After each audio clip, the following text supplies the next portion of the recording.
안녕하셨어요? 지난 시간에 이어서 오늘도 겸재 얘기를 계속 해드리겠습니다. 지난번에 율곡 선생이 조선성리학을 이렇게 해놓자 그 가장 친했던 친구 송광 정철 선생이 가사문학으로 자존심을 드러내기 시작했다 하는 얘기를까지 말씀을 드렸어요. 그래서 이제 그렇게 그런 문학을 그래서 저는 진경 시문학이라 그렇게 얘기를 합니다. 시도 진경 이제 시도 또 진경시를 다지고 우리 산천이 가장 아름답다는 거예요. 그 우리의 안목으로 자존심을 가지고 우리 산천을 보니까 우리 산천이 세계에서 제일 아름다워. 그 중에서 금강산은 사실 제일 아름답단 말이에요. 근데 사실 별로 아름답지 않은 산을 가지고 중국 사람들은 자기네께 제일 아름답다고 늘 그런단 말이죠. 그건 자기 자존심 있으네. 자기가 세계의 중심이라고 생각을 하니까. 근데 실제 아름다운 산을 가지고 있으면서도 남이 생각 가지고 살 때는 남들이 듣기에 가장 좋다고 하면 우리는 그만 못해 하고 생각을 한단 말이죠. 그런데 자기 그런 주관이 분명하게 생기니까 자기 고유 이념이 생기니까 정말 이제 정말 보인단 말이에요. 그게 정말 아름답구나. 세계에서 산이면 산이 아름다우면 그만이고 바다면 바다가 아름다우면 그만이지만은 금강산처럼 해산이 바다와 산이 어우러져서 최고의 아름다움을 가지고 있는 건 금강산밖에 없어요. 그래서 일찍이 중국 사람들도 원생 고려국하여 일견 금강산이라고 그랬단 말이에요. 고려국에 나가지고 한번 금강산 좀 봤으면 하고 했던 건데 거기에 대한 그 가치를 우리는 별로 이제 남이 생각을 가지고 살 때는 못 느끼던 거예요. 그런 걸 이제 자기 생각을 가지고 살기 시작하니까 이걸 제대로 인식을 하기 시작해. 그래서 정성광이 관동별곡 지은 거 아시죠? 관동별곡에서 이 관동지방을 전부 여행하면서 그 기행문인데 이제 그 가사 형식으로 지었는데 그 불정대에 올라가서 그래서 이 금강산을 이제 보면은 이게 겸재 36살 때 내금강을 그린 겁니다. 여기 그리면은 이 내금강 안에는 이게 전부 골산으로 이 암석으로 되어 있죠. 수지가 암벽으로 모두 되어 있어서 이게 하얀 산인데 이 주변으로는 토산으로 흑산으로 감아쌌단 말이에요. 두 개로 쌌어요. 이런 화면 구성을 할 수 있는 거는 겸재가 학자였기 때문에 했습니다.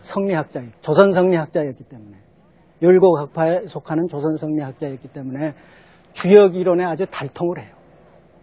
이제 주역 이론에 달통을 해가지고 주역 이론이라는 게 성리학 이론인데 결국은 주역 이론이 게 성리학의 기본 경전인데 주역 이론이라는 게 음양조화, 음양대비의 원리를 설파를 한 거란 말이에요. 그 음양조화의 원리, 음양대비의 원리를 가지고 화면 구성을 한 거예요. 그러니까 이거는 아까 얘기한 대로 이게 묵법을 쓰는 건 남방화법이라고 그랬죠. 이게 필선을 쓰는 거, 필묘를 쓰는 거, 이 골선을 쓰는 거는 북방화법이라고 그랬죠. 이 두 가지 화법이 중국에서 이제 이루어지면서 그 중국에서는 역대로 남북방 화법을 어떻게 이상적으로 한 화면에 그 조합을 시킬까 하는 게 과제예요. 역대 명화가들의. 그래서 역대 명화가들이 자기는 그걸 이뤘다 하는 사람이 많았단 말이죠. 원말 4대가라든지 뭐 그런 사람 많아요. 그런데 다른 사람의 눈으로 보면은 남방 출신은 역시 남방에 치우쳐 있고 북방 출신은 역시 북방에 치우쳐 있단 말이죠. 그랬던 거를 겸재는 남북방 화법을 균등하게 그것도 주역의 원리에 입각해서 이렇게 한 화면에 담아냈다. 이러니까 중국 사람들이 이게 36살 때예요. 그래서 36에 자기 세계가 열린 거예요.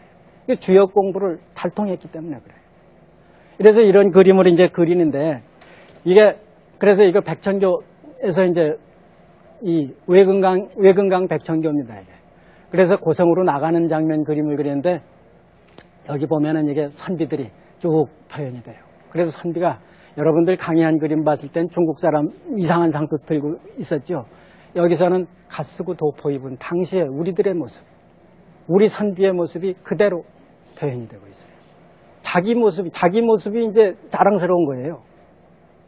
당당하게 우리가 중심이다 하는 생각을 갖게 된단 말이에요.